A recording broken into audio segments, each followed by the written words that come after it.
Good morning students. आज हम पढ़ेंगे व्यापार चक्रों के बारे में। लास्ट वीडियो में हमने इनकी अर्थ परिभाषा और विशेषताओं का अध्ययन किया था। आज हम देखते हैं व्यापार चक्रों की अवस्थाएं, फेजेस ऑफ ट्रेड साइकिल और बिजनेस साइकिल। जैसा कि मैं आपको बता चुकी हूँ कि व्यापार चक्र एक ऐसी अवस्था है जिसमें साम्य अवस्था की स्थिति नहीं रहती, उतार चढ़ाव के दौर आते हैं। ठीक है। आर्थिक स्थितियों में उतार चढ़ाव रहता है, कभी तेजी रहती है, कभी मंदी रहती है। जैसे कोविड-19 जब आया था, आप ये देखिए कि कैसी स्थिति हो गई थी। ग्रोथ रेट कम हो गई थी आपकी, बेरोजगारी बढ़ गई थी, ठीक है, उत्पादन कम हो गया था, आय कम हो गई थी, लोगों की नौकरियां चली गई थी, तो वो मंदी का दौर था। अब धीरे धीरे जैसे जैसे ये कोविड-19 का जैसे लॉकडाउन ख़त्म हुआ है, उसके बाद में आप ये देख रहे हैं उनकी इकोनॉमी को बूस्ट अप करने के लिए किस तरीके से भारत सरकार आत्मनिर्भर प्रोजेक्ट निकाल रही है। आत्मनिर्भर प्रोजेक्ट 1, 2, 3 इस तरीके से, ताकि इकोनॉमी थोड़ी सी बूस्ट हो, आगे बढ़ सके। तो अब आप देख सकते हैं कि पिछले टाइम से तो हम थोड़े अच्छी स्थिति में, या हम कह सकते हैं कि उत्पादन बढ़ रहा है। हालांकि उतना नहीं जितना पहले था, लॉकडाउन से पहले की स्थिति थी, लेकिन बढ़ रहा है। तो तेजी और मंदी का दौर आ रहा है और हमें आज अध्ययन करना है कि ये अवस्थाएं किस तरीके की होती हैं। ठीक है। उतार चढ़ाव की अवस्थाओं को अलग अलग इकोनॉमिस्ट ने अलग अलग अवस्थाओं में कवरेज किया है। कहने का मतलब कोई मानता है कि 5 अवस्थाएं हैं, कोई 4 अवस्थाएं मानता है, अलग अलग। तो हमें ये देखना है कि नॉर्मली क्या क्या अवस्थाएं हैं। जैसे बोल्डिंग के अनुसार आप ये देखिए, बोल्डिंग के अनुसार यहाँ पे जो इकोनॉमी की जो ये पोजीशन है, इस अनुसार हम देखें, उन्होंने व्यापार चक्र की 5 अवस्थाओं की बात की है। ये 5 अवस्थाएं कौन कौन सी हैं? ये हैं अवसाद यानी डिप्रेशन, सेकंड है अभिवृद्धि, तीसरा है पुनरुद्धार, चौथा है आपका अवरोध और पुनरोजगार। ठीक है, आप इसको पॉइंट्स वाइज देखिए। अवसाद, पुनरुद्धार, पुनरोजगार, अभिवृद्धि और अवरोध। दूसरा है एसटी के अनुसार व्यापार चक्र की अवस्था है विस्तार, अवरोध, संकुचन, पुनर्जीवन। में वुड साइमन की देखिए आप अवस्थाएं क्या बताते हैं। 4 अवस्थाएं। समृद्धि की, समृद्धि के बाद गिरावट, गिरावट के बाद में अवसाद, ठीक है, और फिर पुनरुद्धार की अवस्था है। इसी प्रकार से लॉर्ड ओवरस्टोन ने व्यापार चक्र की विभिन्न अवस्थाओं को जो दर्शाया है, आप उसे देखिए। अवस्थाएं किस तरीके से बताई है। सबसे पहले आप इसमें देख सकते हैं, जैसे समृद्धि, समृद्धि के बाद में उत्तेजना, उत्तेजना के बाद में अधिव्यवसाय, अधिव्यवसाय के बाद ऐंठन, ऐंठन के बाद में दबाव, दबाव के बाद निश्चेष्टता, फिर अतिपीड़ा, निष्प्राण शांति, सुधार, बढ़ता व्यापारिक विश्वास और समृद्धि। तो अलग अलग इकोनॉमिस्ट ने अपने अपने अनुसार व्यापार चक्र की अवस्थाओं को बताया है, और ये अवस्थाएं क्रमबद्ध भी हैं और आवर्ती भी हैं। अगर हम डायग्राम को देखते हैं तो आप ये देखिए, डायग्राम में एक्स अक्ष पे लिया है टाइम को, समयावधि को, और वाई अक्ष पे लिया गया है आर्थिक क्रियाओं का स्तर। आप ये जो एलएम रेखा जा रही है, ये स्टेबल ग्रोथ रेट को बता रही है। ठीक है, जो हम यहाँ पर एक ये मान के चल रहे हैं, ये ग्रोथ रेट स्टेबल है ना। और एक्चुअल ग्रोथ रेट, ये तो आइडियल ग्रोथ रेट हो गई, फुल एम्प्लॉयमेंट लेवल की ग्रोथ रेट है, फुल एम्प्लॉयमेंट लाइन की ग्रोथ रेट है। अब इससे हम कितना ऊपर, एक्चुअल में हमारी ग्रोथ रेट कितनी, हमारी ग्रोथ रेट का मतलब इकोनॉमी या देश की है ना, तो देश की ग्रोथ रेट कितनी इससे ऊपर नीचे जा रही है। ठीक है, पुनरोजगार के बिंदु की जो ग्रोथ रेट है, उससे कितनी नीचे जा रही है, कितनी ऊपर जा रही है, कहाँ तक वो चल रही है, उसका हमें अध्ययन करना है। यही एक्चुअल ग्रोथ रेट होती है। तो आप ये देखिए, आप ये देखिए, सबसे पहले जब हम ए से बी पॉइंट की तरफ चलते हैं तो वो ग्रोथ रेट आपकी कहलाती है रिकवरी, है ना। रिकवरी यानी पुनरुद्धार। बी पॉइंट से सी पॉइंट तक आप जा रहे हैं, वह है प्रॉस्पेरिटी। ठीक है, प्रॉस्पेरिटी, और जब प्रॉस्पेरिटी के आप उच्चतम शिखर पे पहुंचते हैं तो वो कहलाता है बूम। शिखर बिंदु। शिखर बिंदु एक ऐसी स्थिति है जिसके बाद में इकोनॉमी में डाउनफॉल होता है या गिरावट आती है, और वह जब आप देखिए कि पूर्ण रोजगार रेखा से ऊपर रहता है तब वह कहलाता है रिसेशन, अवरोध। आपने कई दफ़े ये शब्द सुने होंगे, न्यूज़पेपर अगर आप पढ़ते हैं कि रिसेशन का दौर चल रहा है, ठीक है। फिर आप मंदी भी सुनते हैं, ठीक है। रिसेशन के बाद भी जो अवस्था आती है, यानी डी के बाद जब आता है तो वह कहलाता है मंदी, अवसाद या डिप्रेशन, डी से ई पॉइंट तक। ई से आगे हम वापस से जब पुनः रोजगार रेखा की तरफ चलते हैं तो पुनः रोजगार रेखा में ई से एफ तक, उससे पहले डिप्रेशन का भी एक मिनिमम पॉइंट होगा, नीचे का एक लेवल होगा, वो कहलाता है ट्रफ, यानी अधो बिंदु।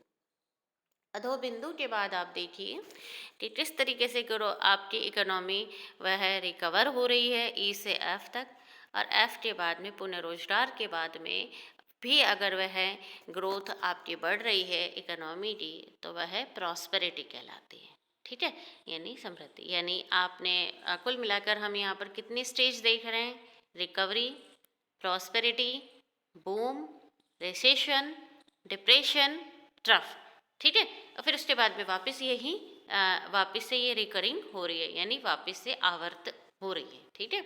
ये आप देख सकते हैं। तो इन पॉइंट्स को आप यहाँ पे इसको एक्सप्लेन किया गया है, आप इसको देख सकते हैं कि ए से बी तक का मार्ग पुनरुद्धार या पुनरुत्थान की अवस्था है। बी पूर्ण रोजगार बिंदु है, ठीक है। यहाँ पर जब हम बी पॉइंट पे गए हैं तो आप ये देखिए, ये जो आपका है बी पॉइंट, ये आपका पूर्ण रोजगार का बिंदु कहलाता है। फिर इसके बाद में आप ये देखिए, बी से सी तक का मार्ग समृद्धि या तेजी की अवस्था है। सी विस्तार के सर्वोच्च शिखर की अवस्था यानी बूम की अवस्था में पहुंच गया है। सी से डी रिसेशन की अवस्था है। डी बिंदु पर व्यापार चक्र पूर्ण रोजगार अवस्था में है, ठीक है। यहाँ पर आप देख ही रहे हैं, डी पे पूर्ण रोजगार की अवस्था आ गई है। डी से ई तक का मार्ग अर्थव्यवस्था में मंदी अथवा अवसाद की अवस्था है। बिंदु ई से ई अर्थव्यवस्था में अधो बिंदु या अथवा निम्न परावर्तन बिंदु है, यानी ट्रफ है या लोअर टर्निंग पॉइंट है, यानी सबसे मिनिमम पॉइंट है ये, है ना, ठीक है। इसके बाद में इकोनॉमी में ग्रोथ आएगा ही आएगा, जिसके बाद ई से एफ का मार्ग पूर्ण रोजगार और एफ पूर्ण रोजगार की अवस्था कहलाती है, ठीक है। यही क्रम चलता है। अब अगर हम इन क्रम का संक्षिप्त विवरण भी देख लेते हैं, जैसे कि पुनरुद्धार या पुनरुत्थान की अवस्था, ठीक है, यानी हम बात कर रहे हैं अब पुनरुद्धार ये आपकी ये वाले पॉइंट की बात कर रहे हैं, ठीक है। हमें इसके बारे में अध्ययन करना है। तो इसमें क्या क्या होता है कि मंदी की चरम सीमा के बाद में ये स्थिति प्राप्त होती है, ठीक है।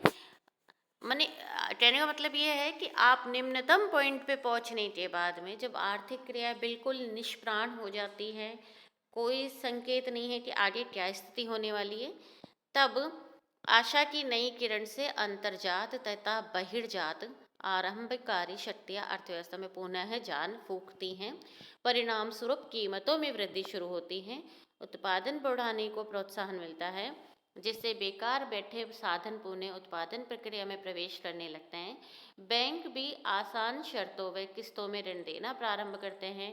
पुनरुत्थान की इस संचयी प्रवृत्ति में अर्थव्यवस्था में आय, रोजगार, उत्पादन, मांग, मूल्यों, विनियोग में वृद्धि का क्रम आरंभ होता है। तो मेन पॉइंट आप यहाँ पे देखिए, क्या लिखेंगे आप यहाँ पे, ये आय, रोजगार, उत्पादन, मांग, मूल्य, इनमें वृद्धि का क्या है, क्रम प्रारंभ होना स्टार्ट होता है। सरकार के कल्याणकारी कार्यों में व्यय से पुनरुत्थान की गति तेज होने लगती है, ठीक है। बिक्री में वृद्धि, रोजगार के विस्तार, मूल्यों में अधो बिंदु से ऊपर उठने के कारण लोगों में निराशा के स्थान पर नई आशा का संचार होता है। व्यापार प्रत्याशाओं में सुधार आता है। इस प्रकार पुनरुत्थान या पुनरुद्धार में निम्न विशेषताएं रहती हैं। अब इसमें हम देखते हैं क्या क्या होता है। ये पॉइंट्स आप देख सकते हैं, इनको रीड आउट कर सकते हैं।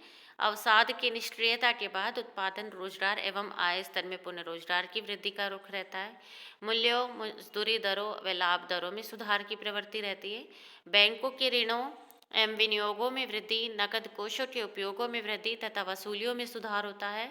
व्यापार भंडार गृहों में बिक्री वृद्धि के कारण स्टॉक संग्रह में कमी का दौर और सर्वत्र नई आशा का संचार और व्यवसाय प्रत्याशाओं में सुधार होता है। अब हम चलते हैं नेक्स्ट, पूर्ण रोजगार की अवस्था। ठीक है, पूर्ण रोजगार की अवस्था कौन कौन सी है? अगर आपने डायग्राम को अच्छे से देखा होगा तो आप ये देखिए, ये बी पॉइंट, इसके बाद में डी और इसके बाद में एफ। तो ये जो पॉइंट है, ठीक है, बी आप यहाँ देख सकते हैं, बी इसके बाद डी और एफ पॉइंट, ये आपके पूर्ण रोजगार की अवस्था है। तो हमें इसके बारे में अध्ययन करना है। अब ये देखिए आप, इसमें पूर्ण रोजगार की अवस्था, व्यापार चक्रों की यह अवस्था सर्वोत्तम एवं आदर्श मानी जाती है। यह अवस्था पुनरुत्थान की चरम सीमा पर अथवा अवरोध की अंतिम सीमा पर आती है। ठीक है, इस अवस्था में उत्पादन के सभी साधन काम पर लग जाते हैं और प्रत्येक काम चाहने वाले को उपयुक्त रोजगार मिल जाता है, चाहे कुछ ऐच्छिक व संघर्षात्मक बेरोजगारी विद्यमान क्यों न हो। पूर्ण रोजगार में निम्नलिखित विशेषताएं होती हैं। कौन कौन सी हैं? उत्पादन के सभी साधनों की यथासंभव पूर्ण रोजगार की स्थिति होती है। उत्पादन, आय, रोजगार तथा आर्थिक क्रियाओं का सर्वोत्तम स्तर माना जाता है। ऐच्छिक व संघर्षात्मक बेकारी के अतिरिक्त सभी काम चाहने वालों को पूर्ण रोजगार मिला होता है। अर्थव्यवस्था में सभी आर्थिक क्रियाओं का अनुकूलतम स्तर पहुंच जाता है। असफलता के आसार धूमिल पड़ जाते हैं। सर्वत्र खुशी की लहर नजर आती है। स्थायी पूंजी में विनियोग बढ़ता है। उत्पादन एवं उपभोग के सभी उद्योगों में अनुकूलतम आकार पर उत्पादन किया जाने लगता है। बैंकों के साधनों का पूर्ण उपयोग, बड़े पैमाने पर ऋण तथा वसूली का क्रम चलता है। बैंकों को भी अच्छा लाभ मिलता है। आगे हम देखते हैं समृद्धि अथवा तेजी की अवस्था। ठीक है, अब कौन सी अवस्था की बात कर रहे हैं हम यहाँ पर? बी के बाद की अवस्था की बात हम यहाँ कर रहे हैं, यानी कि अब हम बात कर रहे हैं ये बी के बाद में जो हम ऊपर इस लाइन से ऊपर जा रहे हैं, तो इस अवस्था के बारे में हम देखेंगे। आप यहाँ देखिए, पुनरुत्थान के बाद पूर्ण रोजगार की अवस्था में जब सर्वत्र साधनों का पूर्ण उपयोग हो रहा होता है और आर्थिक क्रिया अनुकूलतम स्तर पर पहुंच जाती हैं, तो उत्पादक अधिक लाभ कमाने की ऊंची व्यापार प्रत्याशाओं में अधिक विनियोग, अधिक उत्पादन और अधिक लाभ की योजनाएं क्रियान्वित करते हैं। परिणाम स्वरूप पूर्ण रोजगार की स्थिति से भी अधिक विनियोग उत्पादन में वृद्धि करते हैं। साधनों की उत्तरोत्तर मांग वृद्धि से कीमतें एवं लागतें बढ़ती हैं। बढ़ती कीमतों और पूर्ण रूप से अत्यधिक रोजगार से व्यापारियों एवं उद्योगपतियों के लाभ बढ़ जाते हैं। अतः विनियोग, उत्पादन, कीमतें एवं लाभ असाधारण ऊंचाइयों को छूने लगते हैं। इस अवस्था की मुख्य विशेषताएं देखिए आप। यह पूर्ण रोजगार की अवस्था के बाद उच्च आशाओं एवं प्रत्याशाओं की अवस्था है, जिसमें हर दिशा में आर्थिक क्रियाएं बढ़ाने की प्रवृत्ति होती है। विनियोग, उत्पादन, लाभ की मात्रा में उत्तरोत्तर वृद्धि होती है। बैंकों में ऋणों की अंधाधुंध होड़ रहती है। साख में अत्यधिक विस्तार रहता है। व्यापारी वर्ग में अत्यधिक ऊंचे लाभ की आशा एवं भविष्य के प्रति लापरवाही रहती है। नए नए उद्योगों, व्यवसाय और कार्यों का प्रारंभ प्रोत्साहित होता है। सट्टेबाजी की प्रवृत्तियां प्रबल होती हैं। मूल्यों में वृद्धि मजदूरी दरों की अपेक्षा अधिक होती है। परिणाम स्वरूप वास्तविक मजदूरी गिरती है। अत्यधिक रोजगार श्रमिकों में संगठन को बढ़ावा देते हैं और उनकी सामूहिक शक्ति में वृद्धि से उनकी कार्यवाहियां तेज होती हैं। नेक्स्ट है अभिवृद्धि अथवा समृद्धि का शिखर। जब वृद्धि की अवस्था में अत्यधिक रोजगार की यानी हाइपर एम्प्लॉयमेंट की स्थिति उत्पन्न हो जाती है, विस्तार की प्रक्रिया संचयी एवं आत्मसमर्थक होकर अर्थव्यवस्था को उत्पादन, मूल्य एवं लाभ के उच्चतम शिखर पर पहुंचा देती है। इसे ही अभिवृद्धि कहते हैं। तो क्वेश्चन अगर आपके आता है कि बूम क्या होता है, तो आपको ये बताना है कि बूम कैसी अवस्था है? हाइपर एम्प्लॉयमेंट की अवस्था है और विस्तार की प्रक्रिया संचयी और आत्म समर्थक होकर अर्थव्यवस्था को उत्पादन, मूल्य एवं लाभों के उच्चतम शिखर पे यानी हम पीक पे पहुंच रहे हैं, प्रॉस्पेरिटी के पीक पे पहुंच रहे हैं, इसे हम बूम कहते हैं। यह है लाभों की चरम सीमा होती है। यह समृद्धि अवस्था के अंत तथा अवरोध के प्रारंभ का लक्षण है। अवरोध के बीज अभिवृद्धि के भीतर श्रम एवं कच्चे माल की दुर्लभता, पूंजी के अभाव, ऊंची ब्याज दरों, घटती उपभोग क्षमता आदि तनावों के कारण पनपते हैं।